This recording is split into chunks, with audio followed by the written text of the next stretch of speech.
Hi everybody, this is Dino Chris from Prehistoric Facts. Let's get into some of these questions, shall we? Alright, first question is Kathy from Wausau, Wisconsin. Can you give us some information on giant sea creatures they are finding off the coast of California? Are they a signal to an upcoming earthquake? What prehistoric life are they descendants of? Well, those oarfish that have been found in California, those are really deep sea kind of creatures, and I don't know what they feed on, but I don't think it's based on an upcoming earthquake. I mean, animals really do behave in a certain way when there's like possibly like an earthquake coming up. But I don't think it's an earthquake. I mean, it could happen, but we're not totally sure what's going on. It could be like their probably their food source is actually deteriorating, or otherwise it could actually be that mating properties or their like the areas where they have mating rituals are like probably being taken over by a different kind of species of animal that lives around their area. But I'm not totally sure, so that's going to be that's a really good question. As for what kind of prehistoric animals that they're related to, well, oarfish are kind of like eels, but they're not really kind of eels, so it's pretty hard to determine what the descendants were. So it's pretty tough to find out which kind of prehistoric animals those kinds of things were actually related to us. So hopefully I can actually hopefully that would actually give some insight. So it actually is really difficult to find out what kind of prehistoric animals are they actually related to. All right, Addery from England. I mean, that's my first ever international questions. So Addery, welcome to this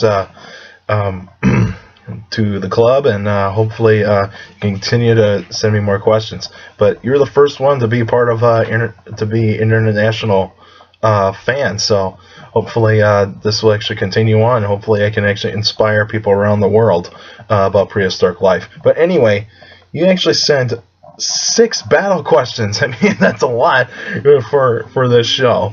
But I mean, but I'll answer them for you anyway. So I mean, hey, it's for sake of your questions. And they're all modern animals. I mean, I like to see some more prehistoric animals if you actually don't mind. But I mean, I'll do modern day animals. I mean, I'm not technically I'm technically into prehistoric life, but I'll answer your questions just for the sake. But these are all based on my opinion, so it's really going to be just speculation. It's not really going to be known fact, so it's based on opinion. Our first battle is Siberian tiger versus saltwater crocodile. Well, I would actually say the saltwater crocodile would actually have the advantage, and it basically is that it actually has the jaw power and also has the element of surprise. The Siberian tiger would actually do have an advantage. Is basically probably its weight. The weight would actually be an issue for the saltwater crocodile to drag the Siberian tiger to the water, because saltwater crocodiles are still big.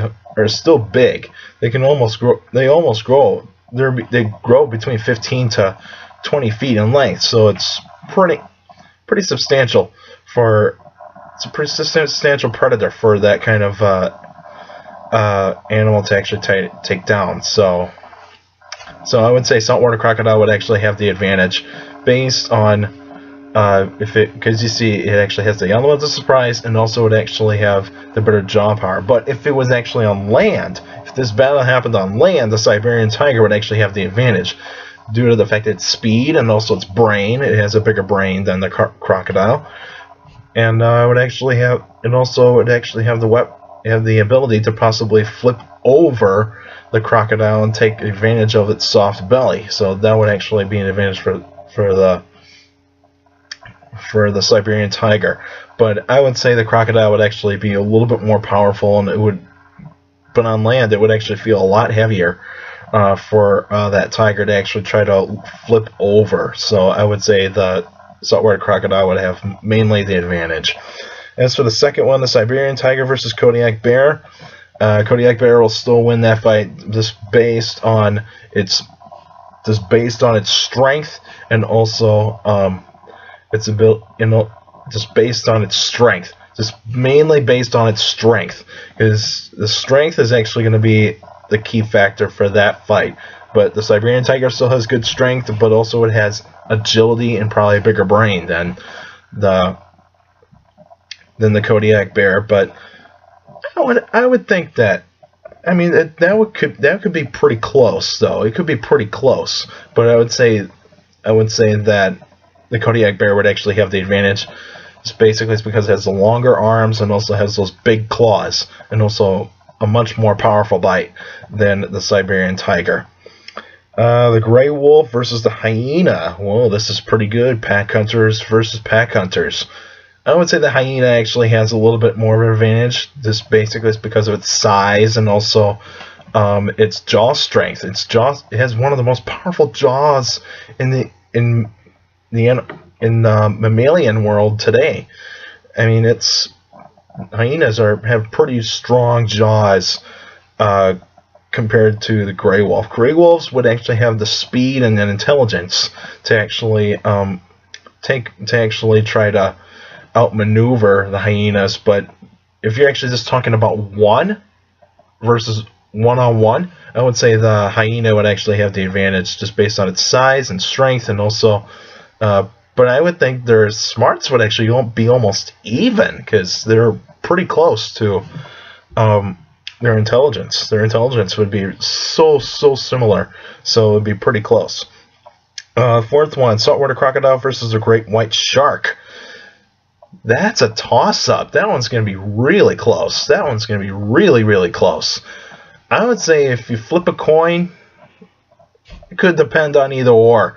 So, but I would think that the great white shark would actually have the advantage. It's basically, it doesn't need to breathe air when it gets tired, and also it actually probably has a better surprise advantage. The better advantage of surprise, because you see because the great white shark would actually have to come from below and attack the saltwater crocodile from below, and will probably attack the tail first, because the tail is probably going to be the main locomotion for that crocodile.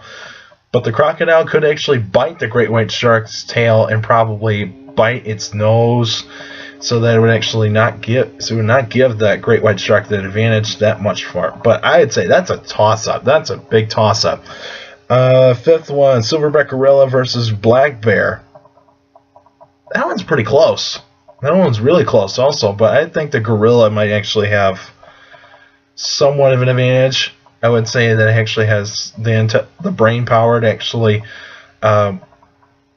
outmaneuver the black bear. But black bears aren't technically aggressive, though. They're not technically aggressive. They usually stay away from animals that are not really known for its environment. But I mean, if you don't want to look at the American black bear, because the American black bears tend to avoid human contact, so they would probably be fearful for a gorilla wandering. If there was like a stray gorilla from the circus that actually just or from the zoo that just wandered up into the wild and it came in contact with a black bear, the black bear is not really going to be interested in fighting it. I would actually say it would probably just be a little too cautious. I mean, you could be curious to find out what that animal really is, but also I would think that the gorilla would actually probably be a little bit more aggressive, because the gorilla would show those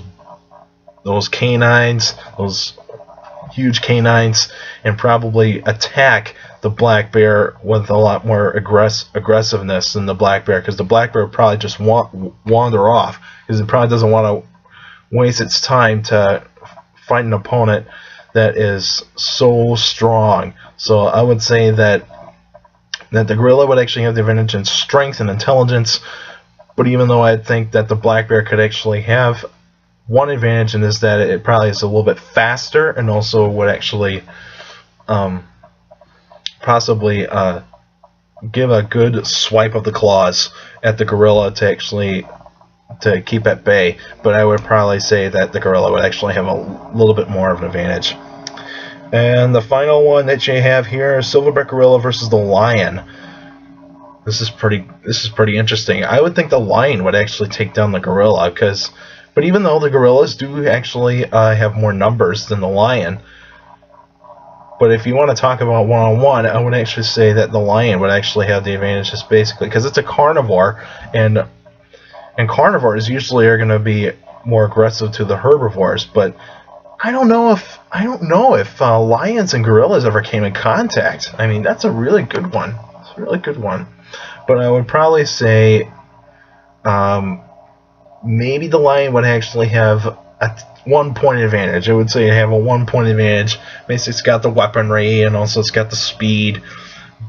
But even though the gorilla does have the brain power and actually can defend itself probably a little bit easier than the lion would actually could, because if a gorilla I think the gorilla would actually probably throw rocks at the lion to actually get the lion to realize that this is not easy prey. So I would probably say this is a toss-up, but I'd say the lion would actually have somewhat of an advantage. But I don't know. I really don't know. That's a toss-up for me. So it's going to be pretty close, really, really close. And hey, I'd like to hear more about prehistoric life. If you don't mind, but hey, those are good questions. Those are really good ones. But anyway, that's it for now. Next week's episode would actually be a special episode, so make sure to actually post on my Facebook fan page on what dinosaur prehistoric life form you actually want me to talk about. I only want to talk about vertebrate animals, though. So, so feel free to post that. Feel free to post prehistoric animal on Facebook, and it's the Facebook page Prehistoric Facts with Dino Chris. Like it, and you can actually send your questions and submit what kind of prehistoric animal you want me to talk about for special episodes. So hopefully you can get to that. But also you can still send your questions at the Facebook fan page. But also you can email me at dinocris71@gmail.com to submit your questions. Make sure to keep them short and to the point, mainly about prehistoric life, and I mean I can do modern animals too, but mainly prehistoric animals. That's my main study. So hopefully you guys can actually send me some more questions. Like to hear more, but and hopefully I can get more international fans out there too. I mean, hey, Addery, excellent that you're actually becoming a fan of my show and also becoming a fan of me. Awesome. It's really awesome.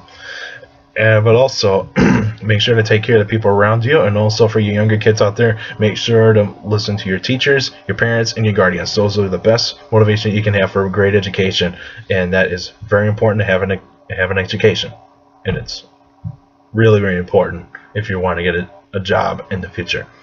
All right, that's it for now.